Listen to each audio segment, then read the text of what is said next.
Ladies, gentlemen, and you beautiful in-betweens, hello and welcome to the Eve Chronicles, as published in issue 1 of the EON magazine. Bedtime Story, written by Tom Czerniawski. Janvir Parvin smiled at the familiar sound greeting him from the conning mast's access corridor. Little Indira was becoming a fixture on the conning bridge, the pitter-patter of her bare feet heralding her arrival whenever the child could not fall asleep. On such nights, she would jog up the long span of the Jendevi city ship's conning mast to extort a bedtime story from Uncle Janvir. He didn't turn around, instead keeping his eyes fixed on the star directly ahead of the city ship. It loomed larger than the others, and Janvir remembered when, many decades ago, it was hardly distinguishable from the background of stars. Indira leapt upon his back with a screech, and he caught the child laughing.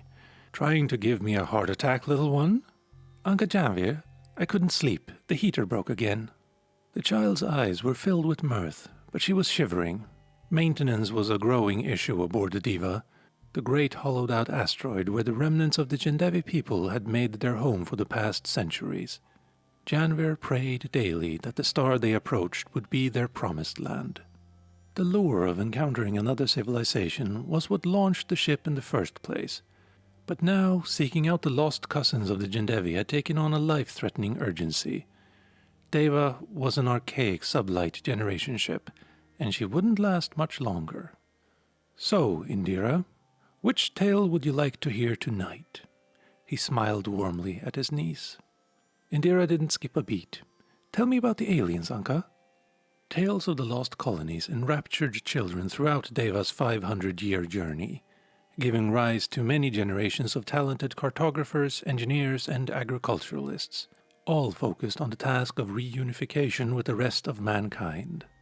So Janvir sat with his niece, pointing out the distant star and regaling her with a tale of their history. He spoke with fondness of their Terran ancestors, who emerged from Eve's mouth and set out for the farthest reaches of uncharted space when most other settlers were content to entrench themselves closer to the gate. He somberly shared with Indira the collective gasp of horror that shook Jendevi society when their telescopes witnessed the cataclysmic ravaging of the core worlds, surely obliterating any trace of humanity caught in its reach. Finally, he told his niece of the Great Renaissance, when their long journey away from the gate ended, and the Jendevi finally settled on a habitable moon orbiting a gas giant.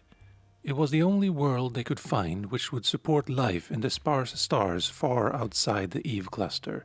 But there, spared of the storm, the Jendevi society thrived. "Then the most wonderful thing happened, my little one." Janvir's voice swelled with excitement. "Our people launched an interstellar probe towards the core world to see what became of our lost cousins. Imagine our surprise when we found that not only had the gravity storm abated, but that we were receiving radio signals from a number of cultures." "What were they like, Anka?" "Well, they aren't aliens, but people like us. The first people we heard from were the Amar, but we couldn't understand their transmissions. They were weak enough to be indecipherable, but strong enough for us to know that they were man-made.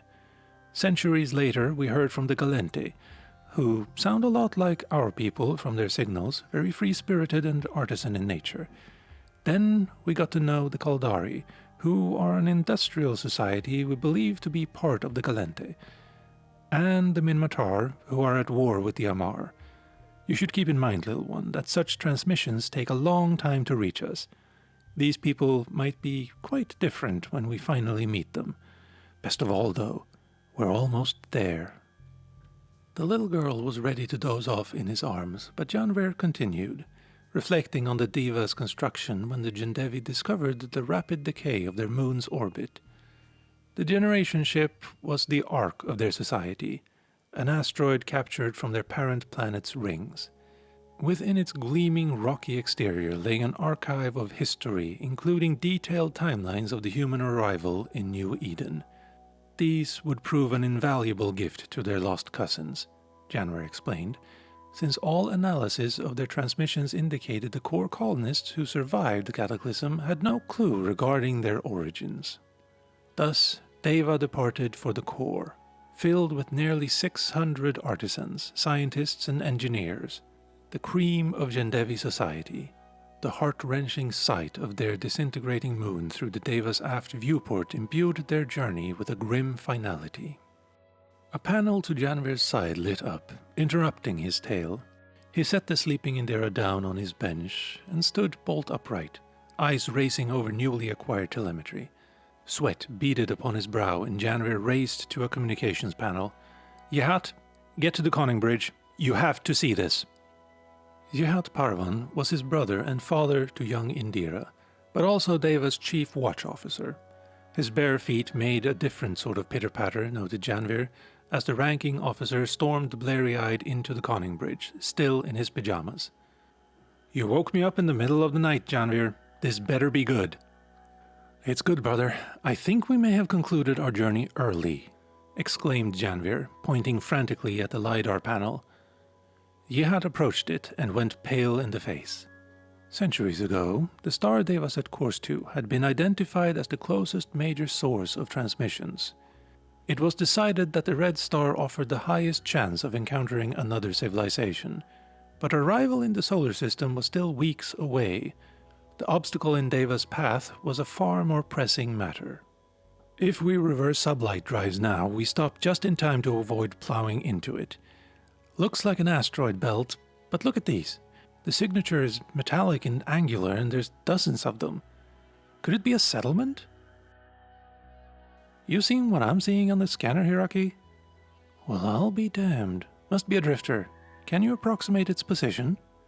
It just drifted into 6th belt, 8th planet. The bridge was now packed with a crush of people, rousing from slumber and wide-eyed with anticipation. After so many generations, Deva carried well over 3,000 Jendevi. Nestled in the throng were Janvir and Jihat, operating the scope and LiDAR panels with frantic urgency. "We're in range to get that settlement on scopes now," cried Janvir, carefully bringing the scene into focus. Before them, a large screen flickered on, and a gasp rose from the assembled mass. It was the first man-made object they had glimpsed in the better part of a millennium. Markings. In the old tongue. The screen struggled to resolve the white block lettering on the object's side. It reads, "Cargo container." Not exactly the warm welcome home, brothers, we were hoping for, but it'll do. Congratulations, everyone. We're about to make first contact. Look, there, on the LiDAR. Are those starships? Indeed. 2 great vessels had appeared on Deva's short-range scanners, slashing into existence about 30 kilometers off her bow. Unmistakably human in design, they lit their drives and lurched toward the city ship. Faster than light starships. Remarkable. Blessed be the gods. Open radio, they must be Kaldari. Use the lingua code we extracted from the Kaldari broadcast. Tell them we come in peace. Captain Hiraki Olokaisen of the mining barge Omber Zombie couldn't believe his luck. The star system had been, by all accounts, stripped dry of anything remotely worthwhile. And yet here it was, the largest boulder of dark ochre he had ever laid eyes on. The Olokaisen Corporation mining fleet's scanner officer probed the find with his survey scanner. A good 1,000,000 cubics, easy. There's something else, though. I'm reading a bit of titanium and a weak radio signal. Who gives a rat's ass? Barked the grizzled Olokaisen. I'm not responsible for the last miner to spot this nugget and get so horny he crashed his barge into it. Probably just an old wreck. Nothing uses radio anymore. Let's dig in. Why are they attacking? The city ship rocked and heaved, artificial gravity plating failing beneath the terrified Jendevi colonists' feet. Indira cried shrilly, holding tight to her father, while Janvir struggled to hold on to his LiDAR console. As soon as the mysterious ships spotted them, they opened fire with bizarre absorbing rays that threatened to unmake Deva's inner hull and expose it to space. More ships were joining them, some identical to the monstrous aggressors ravaging their home with a trio of ravening orange beams, others resembling little more than interstellar cargo trucks. "I don't think they're attacking," cried Jihat. "I think we're being mined. Those rays are devouring us." Captain Olokaisen examined the chromatographic readout from his mining barge's strip mining beams. Something was off about this pebble. Pecky, you getting anything funny from your miners? I seem to be harvesting a lot more titanium and carbon than I should be. Only thing I'm reading now is my wallet getting fatter, Captain. Probably just some gunk in the matter stream. You're right. Let's finish processing this rock before anyone else gets wise to it being here. With the mining fleet concentrating more and more of their hungry beams upon Deva, slowly but surely whittling the defenseless city ship down to a pebble, the legacy of the Jendevi ended up largely pulped and reduced to rubble in the Umber Zombies' cargo bay. They had reached their promised land, only to stumble on its steps, and they took the secret of mankind's origins with them to their grave. Later that day, Hiraki Olokaisen took the liberty of watching his precious ore make its way down the conveyors of a station refinery. He eyed the gleaming boulders greedily as they tumbled into the blast furnace, until his eyes came to rest on something decidedly out of place in an ore-cracking station. Something that by all rights should not have survived a trip through a strip miner's matter buffer.